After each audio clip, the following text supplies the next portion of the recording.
Hi Samriddhi, welcome to TV Masala and I hope आप बढ़िया कर रही हैं और अरमान के साथ में बातचीत वगैरह करने आई हैं आप। क्या चल रहा है सीन में, थोड़ा बताइए। एक्चुअली अरमान और मैं पहली बार काफ़ी वक्त मतलब बच्चे की रियलिटी जानने के बाद काफ़ी वक्त बाद अब मिले हैं। उसने बहुत कोशिश की बट अबीरा राज़ी नहीं थी। फिर वो एक्सीडेंट हो गया, उसका बहुत सारी चीज़ें हुई, डिवोर्स पेपर्स भेज दिए, मिसअंडरस्टैंडिंग हुई। तो अब फाइनली अबीरा को लगा कि नहीं, मैं बात करना चाहती हूँ।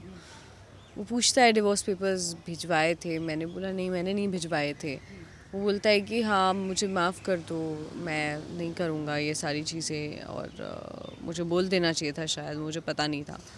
तो अबीरा बोलती है कि मैंने तुम्हें माफ़ कर दिया, दिल से माफ़ कर दिया। तो उसको यकीन नहीं होता है, उसको लगता है कि अब सब कुछ ठीक हो जाएगा एंड सब बढ़िया हो जाएगा। बट एक्चुअली माफ़ करना एंड मौका देना, तो मतलब माफ़ तो कर दिया बट मौका नहीं दे पाऊँगी, क्योंकि अब वापस वो ट्रस्ट बिल्ड नहीं हो पाएगा, भरोसा नहीं कर पाऊँगी। ये रिश्ता के फैंस के लिए अरमान और अभीरा का अलग होना सुनकर ही काफ़ी हार्ट ब्रेकिंग है, और ऐसे में ये इतना ड्रास्टिक स्टेप लेने का जो चल रहा है, डिवोर्स और ये सारी बातें, कितना हार्ट ब्रेकिंग होने वाला है अरमान और अभीरा के फैंस के लिए। अब ये तो वही बता सकते हैं कि उनके लिए कितना हार्ट ब्रेकिंग होगा, बट डेफिनेटली ये अब बात ही ऐसी छुपाई है, तो क्या कर सकते हैं, कुछ तो उसका होगा ही रिएक्शन। लेकिन होपफुली प्यार जीतेगा एंड होपफुली प्यार will over power everything, and वो भी वक्त आएगा जब वापस ये दोनों साथ होंगे। सोशल मीडिया का टाइम है, तो ऑब्वियसली समृद्धि, आपको बहुत सारे डीएम्स वगैरह रिसीव होते होंगे जब लोग शो देखते हैं, पसंद करते हैं, सीक्वेंस को पसंद करते हैं। इस वक्त क्या डीएम्स वगैरह रिसीव कर रहे हैं? क्योंकि आप और अरमान अलग हो गए हैं तो। करेक्ट। तो अभी मैंने रिसेंट कहीं पे एक पढ़ा था कि लव ट्रैक से ज़्यादा एंग्स्ट वाला ट्रैक पसंद है, बिकॉज उसमें दिखता है ज़्यादा प्यार और ज़्यादा वो। तो I really like that point of view, वो मैंने देखा था तो आई लाइक दैट। तो आई थिंक मोस्टली तो सबको तकलीफ़ होती है, but they like to watch to know कि क्या होने वाला है आगे।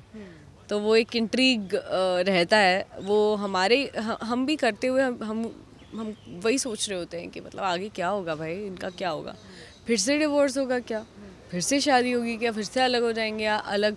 अभी तो मिसअंडरस्टैंडिंग और बढ़ने वाली है, अगला सीन जो है वो और ज़्यादा मिसअंडरस्टैंडिंग वाला है। So but as an actor कितना डिफ़िकल्ट हो जाता है इमोशनल सीन्स को करना, बिकॉज वो एक फेज़ में, मतलब उस जोन में रहना पड़ता है एज एन एक्टर, क्योंकि वो इमोशंस बड़े पर मतलब पर्दे पर दिखाने होते हैं या कैमरे पर दिखाने होते हैं। कितना मुश्किल हो जाता है। ऑनेस्टली मैं सच बताऊं तो हाँ, जोन में रहना पड़ता है, ये तो मैं नहीं बोलूँगी पूरे टाइम। अगर आप टेलीविज़न में काम कर रहे हो, एज टेलीविज़न का माध्यम ऐसा है कि आप 30 दिन क्योंकि एपिसोड दे रहे हो, तो आप मोस्टली 30 दिन सब काम करते ही हैं।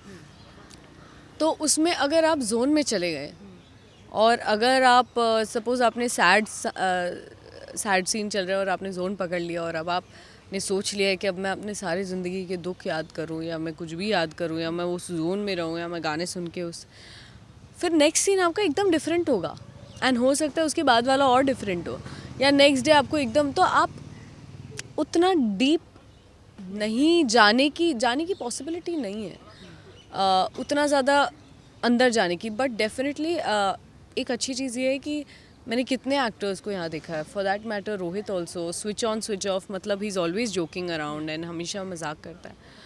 बट जैसे ही सीन होगा तो अगेन सीरियस हो जाएगा। तो ये एक प्रैक्टिस आई थिंक हो जाती है, एंड करते करते आई थिंक सबको वो आइडिया हो जाता है कि कैसे क्या इमोशन को एक्सप्लोर करना है। It's a lot of fun. Definitely time मिले तो हम और ज़्यादा बेहतर कर सकते हैं, बट जितना टाइम मिलता है we try to do our best. जैसे अभी सुबह से we were doing this one scene, thanks to our production, thanks to our director, thanks to the team, कि उन्होंने एक सीन को हमें इतना वक्त दिया करने के लिए, जो टेलीविज़न में बजट नहीं है। बजट इन द सेंस आप इतना वक्त नहीं दे सकते, budget in the sense of time. You can not spend so much time on one scene, but still in wire KKH and in DKP I would say कि scene को अगर requirement है तो देंगे वो टाइम, वो भले उनको शिफ्ट बढ़ानी पड़े, लोगों को ओवर टाइम पे करना पड़े, they will do it, but they will not compromise with emotions, quality. जितना टीवी के माध्यम के हिसाब से बेस्ट दे सकते हैं, हम वही कोशिश करते हैं। ऑलराइट, लास्टली जाने से पहले बता दीजिए कि और क्या ट्विस्ट एंड टर्न्स देखने के लिए मिलने वाले हैं? मुझे खुद जानने हैं कि क्या होने वाला है, क्योंकि अबीरा ने बताया नहीं डिवोर्स दे रही है या नहीं तो आई डोंट नो डिवोर्स होने वाला है या नहीं, let's see. Thank you so much.